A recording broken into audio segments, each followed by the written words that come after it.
ఆంధ్రప్రదేశ్ రాష్ట్రంలో తీసుకొచ్చిన title guarantee చట్టానికి సంబంధించి న్యాయవాదుల నుంచి వ్యతిరేకత వస్తుంది. ఎందుకు? ఆంధ్రప్రదేశ్ రాష్ట్ర ప్రభుత్వం ల్యాండ్ టైటిలింగ్ చట్టం పేరుతోటి భూమికి సంపూర్ణ హామీ ప్రభుత్వం ఇచ్చేలాగా ఒక కొత్త చట్టాన్ని తీసుకొచ్చింది. ఈ కొత్త చట్టం కూడా దేశంలో మొట్టమొదటిసారి చేసిన చట్టం. ఈ చట్టం ఏమంటుందంటే, ఈ రోజున భూ యజమాని చేతిలో ఏదైతే కాగితం ఉందో ఆ కాగితానికి గవర్నమెంటే హామీగా ఉంటుంది. ఆ భూమికి యజమాని మీరైన హామీ ప్రభుత్వమే ఇస్తుంది. అంతేకాదు, ఇప్పుడున్న రికార్డులన్నీ మాయమైపోయి ఒకటే ఒక రికార్డు ఉంటుంది.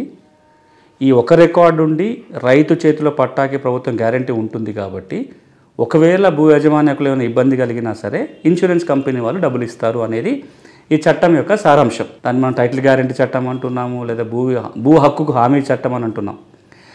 ఇది విచిత్రంగా ఏమైపోయిందంటే, మరి అంత మంచి చట్టానికి వ్యతిరేకత ఎందుకు వస్తుంది? ఈ రోజున మనం ఆంధ్రప్రదేశ్లో చూసుకుంటే లాయర్లు కోర్టులను బైకాట్ చేశారు. ఈ చట్టాన్ని రద్దు చేయండి అని చెప్పి రెజల్యూషన్స్ పాస్ చేసుకుంటున్నారు. లాయర్లు రోడ్ల మీదకి వస్తున్నారు ఈ చట్టాన్ని రద్దుపరచాలి అని చెప్పి.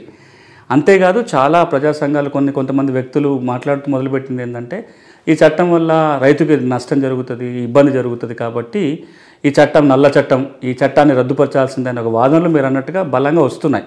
రెండు ముఖ్యమైన కారణాలతోటి ఈ చట్టాన్ని వ్యతిరేకించే వాళ్ళు వ్యతిరేకిస్తున్నారు. ఒక వాదన ఏంటంటే, ఈ కొత్త చట్టం వస్తే ఇప్పటి వరకు మీకు ఏదైనా భూమి వివాదం ఉన్నట్లయితే సివిల్ కోర్టుకు వెళ్తారు, యాజమాన్య హక్కు కోసమో రకరకాల కోసం.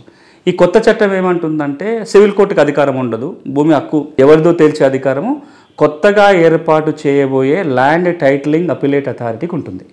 జిల్లా స్థాయిలో ఒక టైటిలింగ్ అథారిటీ, అపిలేట్ అథారిటీ ఉంటుంది. వివాదాలు వాళ్ళు చూస్తారు. ఎవరు ఉంటారు ఈ అపిలేట్ అథారిటీలో చూస్తే? రెవెన్యూ అధికారులు ఉంటారు, జాయింట్ కలెక్టర్, కలెక్టర్ స్థాయి అధికారులు ఉంటారు. ఇప్పుడు వీళ్ళందరూ అనేది ఏంటంటే, సివిల్ కోర్టు అధికారాలు తీసేస్తే కనుక సామాన్య ప్రజానికి నష్టం జరుగుతుంది, మళ్ళీ రెవెన్యూ అధికారులు కట్టబెట్టడం అనేది చెడు చేస్తుంది, కాబట్టి ఈ చట్టాన్ని రద్దు చేయాలి అనేది ఒక వాదన. ఇక రెండో వాదన ఏముంటుందంటే, ఏదైతే ఒక రిజిస్టర్ ఉండబోతుందో టైటిల్ రిజిస్టర్ అని, ఆ రిజిస్టర్లో ఒకసారి ఎంట్రీ జరిగిపోతే 2 సంవత్సరాల కాల పరిమితిలోగా ఏమైనా అభ్యంతరాలు ఉంటే ఛాలెంజ్ చేయాలి. మీరు కనుక 2 సంవత్సరాల లోపల ఆ ఎంట్రీ మీద అభ్యంతరం చెప్పకపోతే ఆ రిజిస్టర్లో ఉన్నదే ఫైనల్ అయిపోతుంది. వీళ్ళ వాదన ఏంటంటే, మరి అందరూ చూసుకోగలుగుతారా? రిజిస్టర్లో మీ పేరు తీసి నా పేరు రాస్తారు, నేను చూసుకోలేకపోతే నా హక్కులు నష్టం పోతుంది కదా. దీనివల్ల చదువురాని వాళ్ళకి, పేదలకి, షెడ్యూల్ ట్రైబ్స్ చెందిన వాళ్ళకి నష్టం జరుగుతుంది. కాబట్టి ఈ చట్టాన్ని రద్దు చేయాలి. ఈ రెండే ఒక కీలకమైన అంశాలు ఈ చట్టాన్ని వ్యతిరేకించడానికి. ఈ రోజున మనకున్న కండిషన్లో చాలా వివాదాలు పెండింగ్లో ఉన్నాయి కదా, భూ వివాదాలన్నీ.